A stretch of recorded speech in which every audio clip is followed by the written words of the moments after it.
What are we going to talk about today? That's a great question. So we recently did a webinar. We recently did a webinar with some homeschooling families and had some really awesome questions. It was a webinar on focus and attention. And we thought that you guys would want to hear some of those questions because it's not just an isolated issue when it comes to ADHD and focus. I think we're going to do some of those most asked questions from that webinar, if that sounds good to you. Yeah, I think that's great because we spent almost as much time on the Q&A as I did on the presentation. Yeah. So because there were so many questions about focus and attention and the related topics that come with focus and attention, particularly Yeah. for neurodivergent kids. And so, yeah, let's spend some more time on those. Okay. So one of the questions that came up was, how do I help my ADHD child sleep?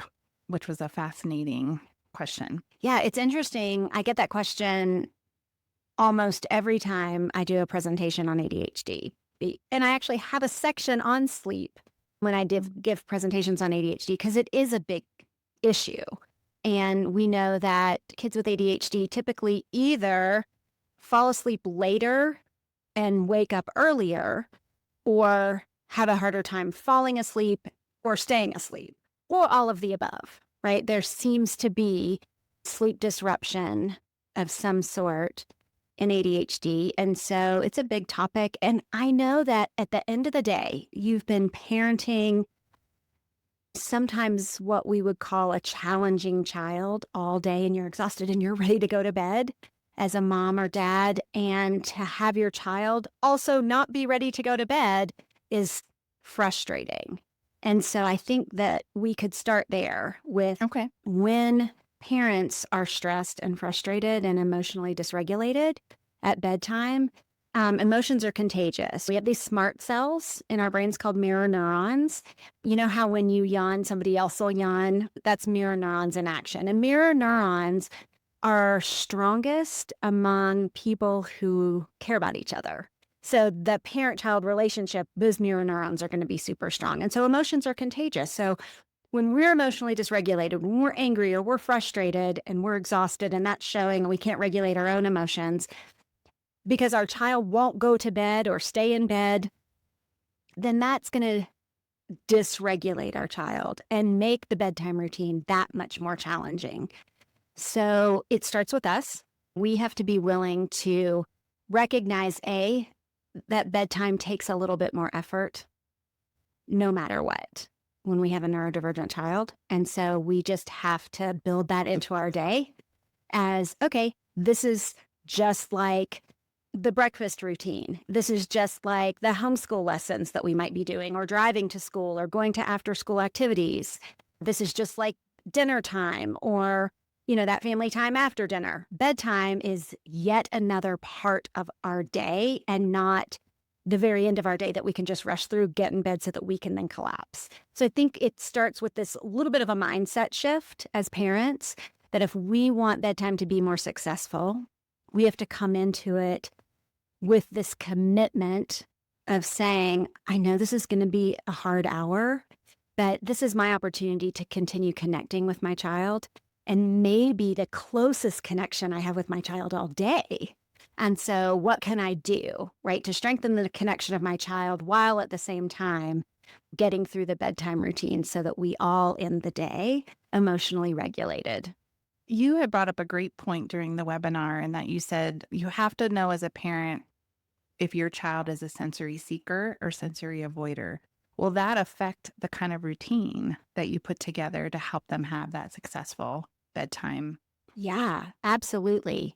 Neurodivergent kids with ADHD, struggle with sensory issues, sensory processing issues. And so the two main patterns that we see in sensory processing are that we have sensory seeking people or sensory avoiding people.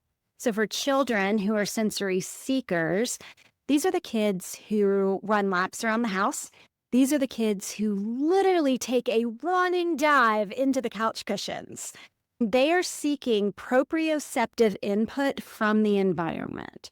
So input that their bodies will receive in some way, whether that's through touch, sight, feel, taste, sound, they're seeking additional input because they have either been understimulated throughout the day. They haven't had an opportunity maybe to move their bodies enough throughout that day, or they simply just need more sensory input. And so those kids will have a harder time going to bed. They will have a harder time calming down if they haven't had enough sensory input. And those are the kids who would benefit from a weighted blanket, being wrapped up in a burrito with pressure. Like that pressure therapy presses the brakes on the sympathetic nervous system response and helps calm kids down. These are kids who would really benefit from a swing in their room or a rocking chair, so that during reading time at bedtime, they could be rocking or swinging. They would benefit from a crunchy or chewy snack, because that's stronger sensory input. So I know a lot of kids have a bedtime snack. And so that's a great way to give them some of that sensory input. These are kids who want bold flavors of toothpaste, right? They're going to choose watermelon toothpaste, for example. And so if we can meet their sensory needs in those small ways, those ways are cumulative. And so we want to make sure that they've had enough gross motor activities that day. Some outdoor time is critical if the weather permits. But again, those other ideas that I just gave for bedtime, these are also kids who might benefit from a sound machine that's rhythmic. So a sound machine that's doing waves, for example, that's a rhythm that's predictable. Now, I will say this with caution. Some sound machines operate at a frequency that stimulates the the sympathetic nervous system. Let me just say that sentence again. Some sound machines operate on a frequency that can stimulate our sympathetic nervous system. So we want to just be careful and watch our child's response to that. But they might benefit from sound machines, from music, some quiet music in there. I'm going to say that's what my son always loved, even from when he was teeny tiny. Yeah. Lights. They're the ones that might do well with the solar system stickers on the ceiling. So there's something to look at, that sensory input. So anytime, and their rooms can be full of things, right? Because as they're relaxing and getting ready for bed, they can be looking around and seeing their stuffed toys, their Lego sets from what they've created earlier in the day, right? They can have things in their room.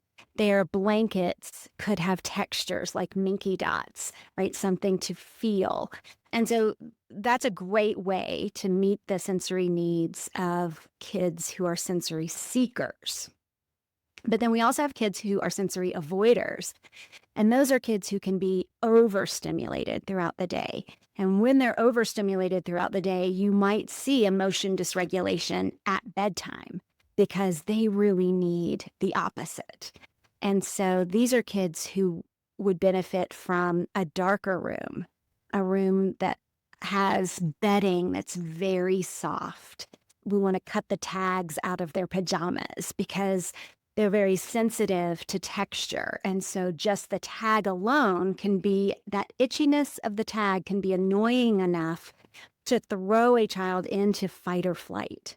These are kids that may or may not benefit from pressure therapy.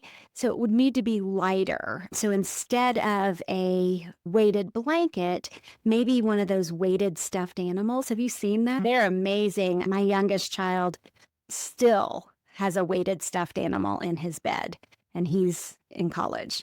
So a weighted lap pad or a weighted stuffed animal might be useful for sensory avoiders. So they're the ones that probably don't want a sound machine in their room. They're probably ones that don't want lights, noises. They're not going to want a diffuser with essential oils, whereas a sensory seeker might. And their bedtime routine might be a quiet story with you, but not in a rocking chair, not in a swing. So we want to lower the sensory input. Their toothpaste would be a milder flavor, and they might be overstimulated by a battery-operated toothbrush. just the vibration alone of a battery operated toothbrush might be too much for them. Whereas your sensory seekers, that's a great sensory input. So having conversations with our kids around their rooms and their room design and their bedtime routines is super important, especially for kids who are ages 6 and up, who can begin to articulate, what is it that I'm feeling right now? And hey, would you want to pick out your own toothpaste? Watch and see which kind they pick out from the store. Do you want to pick out a toothbrush? Watch and see. And then watch and see their response to using those types of things. Watch and see their response to clutter in their room, right? So a sensory seeker probably won't mind the clutter, but a sensory avoider will need everything to be put away or things to be in their place.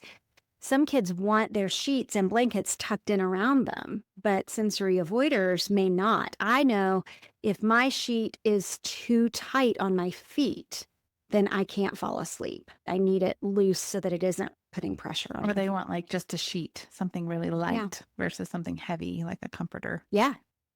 Yeah. So I would imagine this is really hard as a parent, because some of that from a parent battle would be orderliness. What are your sensory needs at the end of the day? And if you've got multiple children and they've got different sensory needs, then how are you setting up that routine so that you're meeting each one individually? What are some suggestions you have for mom or dad to try to figure that out? Sure. I think that we as parents have to manage our own expectations and recognize that our rooms should be our safe haven, right? Like we create our own bedrooms to match what our sensory needs and desires are, right? And so we need to recognize that our children might not have the same sensory needs that we have, and that's okay. And to recognize that one room may be the only room in the house that lowers the temperature on emotion dysregulation for our kids. That is their space. And so not only should they be allowed to help create that space and design that space, but that's a really amazing gift that we can give our child if we allow that space to be something that meets their exact needs, not our needs. And if that means there's more in that room than we would like in our room, that's okay, because it's not our room, it's theirs. And so they still get to follow house rules. Things need to be picked up once a week, or they have to be vacuumed or dusted once a week, whatever the house rules are. But in terms of how much is in there and how neat and orderly it is, I think we can individualize that and say, hey, this is a gift that I can give to my child. And then recognize our goal is for them to have restorative sleep. And when they get restorative sleep, we get restorative sleep. So it's a gift to us too, when we can do all that we can to meet their needs. What about supplements? Yeah. So I just want to preface my answer by saying that I am a PhD psychologist, so not an MD physician. So I can't give specific recommendations to parents on supplements. What I can say is to talk to your child's pediatrician about supplements that might be helpful once we've tried all of these other things. So once we've met their sensory needs and really worked on curating a bedtime routine that matches their sensory needs, and it still seems to not be enough, then maybe ask what the recommendation for melatonin might be. Melatonin is not a drug. It's a hormone that our brain releases naturally. And so it's just boosting that process because maybe melatonin hasn't naturally been released at bedtime. And so you're just helping it along. One thing I will say about melatonin is that blue light from screens inhibits the release of melatonin. So when the brain senses blue light near the face, it thinks that it's still daylight. So it doesn't release melatonin. That signals the brain, which then signals the body, it's time to go to sleep. So it's important that we don't have screens on within an hour before bedtime so that melatonin release happens. So that isn't a that isn't a rule that's arbitrary. That rule is physiological. That's a really good way to put it, because that was gonna be my next question was, what about screens? How do we get our kids, especially young kids, it's a little bit easier to control. Older kids, it's a little bit harder, but being able to explain it in that biological way Yes. of you need to turn the blue light off so that your brain can tell itself it's time to go to sleep. How early is too early to begin having these conversations? As you were talking, I was thinking, like, honestly, if I think back now in hindsight, my babies told me that. Like, my son needed music. My son needed the light on. My son needed lots of extra pieces to his routine. And then my daughter came along and she wanted nothing to do with any of us. I couldn't get her to go to sleep. And then one night I was frustrated and I literally just put her in bed. I was like, I don't really know what to do. You're gonna cry. But I think because she was sensory avoidant, it was Yeah. making her too hot, or who knows what was happening. Yeah. But that stinker went to sleep in her crib. And that is my two kids, the sensory seeker versus the sensory avoider. Yeah. So I think you have to just watch, like you were saying. Yeah. And all behavior is communication. Yeah. All behavior is communication. And so you can see toddlers tell you through their behavior that these pajamas are too itchy, or this tag is bothering me, or this blanket is too heavy. You can see when they've learned to walk and now they're running laps around the house and throwing themselves into the couch cushions, that they are seeking sensory input. And so we can watch for those early signs and then begin to experiment with their environment and their bedtime routine, and then see what the results are. Even if they don't have the language to articulate, this is what I'm feeling, this is what I'm seeking, we can still go off of their behavior for clues, for sure. I feel like this is such a newer kind of thought concept in the grand scheme of things, because I know it's not something my parents thought about before me. Yeah. And I think maybe even modeling it as a parent and figuring out what your bedtime routine really needs to be might be a place to start, to just even think internally. Like, I think it would take a little extra mental effort for me to, like, actually think about that. I don't know that I ever have. Wow. Like, I literally just live my day and then crash. He's so tired, just like the bed. I am a sensory avoider. Okay. So these things have been very obvious to me Yeah. my whole life. And so then it was a little easier for me to recognize them in my own children, and then began to make sense of it when we started looking at sleep issues with kids with ADHD, for sure. Because I am ADHD, for those of you who don't remember. Yeah. For the kids who really struggle to get a good night's sleep, what would be some tips? You've done all the things, you have a schedule, you've thought about their sensory needs, but they're just still struggling.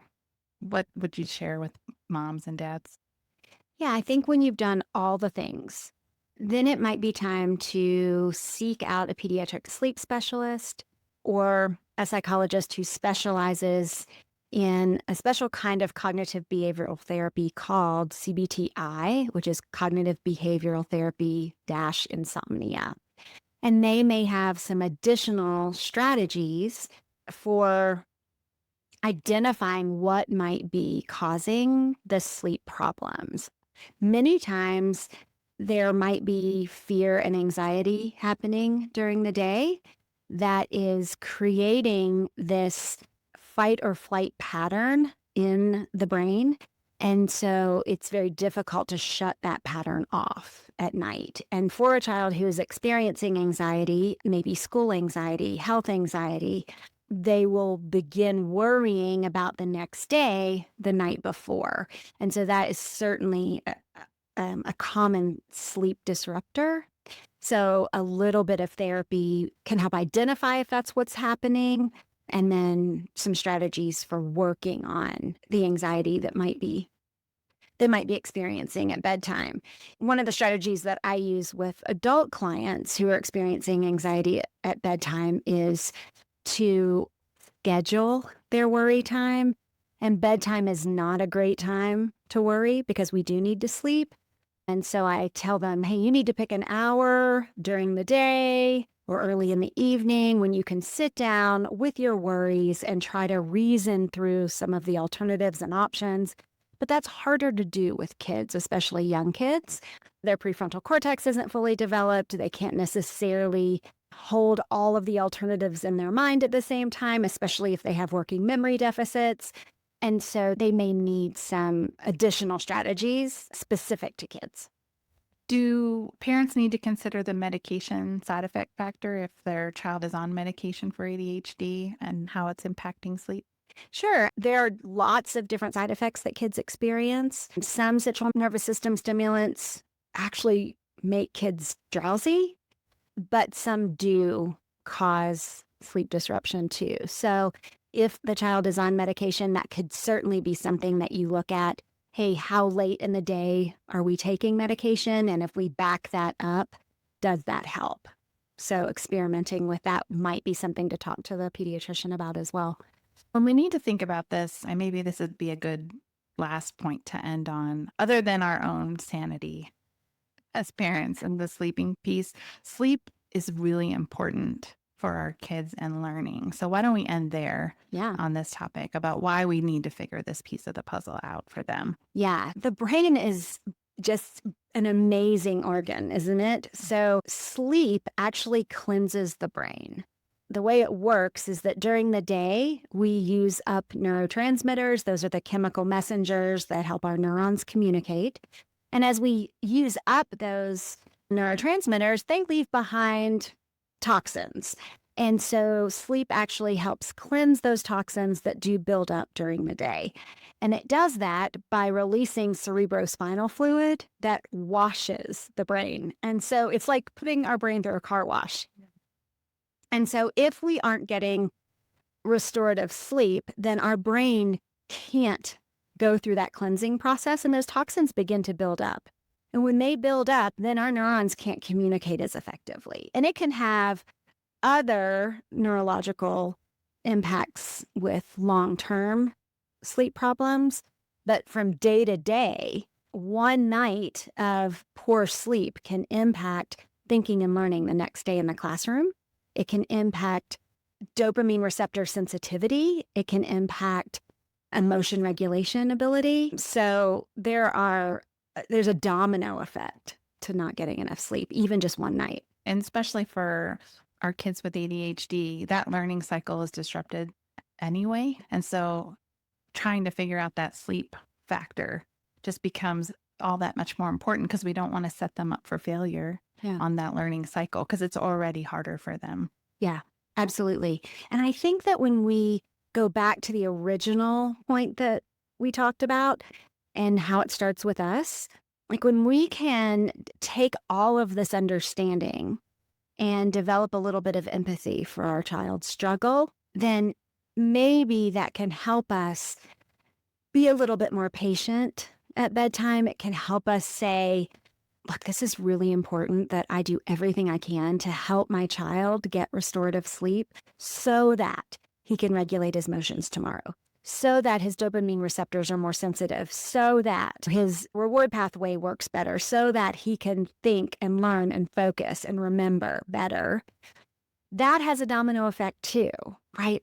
It then impacts the whole entire family when our child's brain is working more optimally from the benefit of the sleep the night before.